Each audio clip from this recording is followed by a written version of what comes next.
अगला क्वेश्चन लेते हैं भैया बॉन्डिंग से। आपसे कह रहा है which is true with respect to H2O, NH3 and CH4। तो बेटा H2O को बना लेते हैं अपन। ये H2 हो गया, ये NH3 हो गया और ये CH4 हो गया।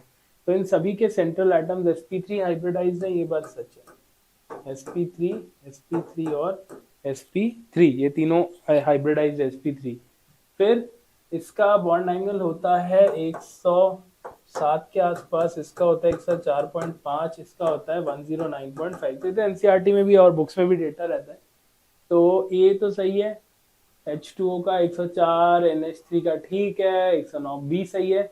Increasing order of dipole moment, तो डाइपोल मोमेंट का ऑर्डर आपका CH4 का तो म्यू 0 है, उससे ज्यादा इसका और उससे ज्यादा इसका, ये बात भी ठीक है। Both H2O and NH3 are Lewis acids and CH4 is a Lewis base, ये गलत हो गया बेटा। CH4 लुईस बेस कहाँ से होगा? लुईस बेस क्या होता है? जो दूसरे को अपने लोन पेयर के इलेक्ट्रॉन देता है, पर लोन पेयर है ही नहीं ना CH4 पे, तो कहाँ से इलेक्ट्रॉन देगा? तो it is not a Lewis base, हटा दो यार इसको, तो गलत हो गया। A solution of NH3 in H2 is basic, तो जब आप NH3 को किस में डालते हो? पानी में, तो ये कौन सा इक्विलिब्रियम बनाता है? NH4 प्लस और OH माइनस।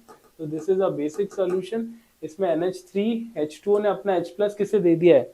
NH3 को। तो इसमें H2 act as acid and NH3 act as base.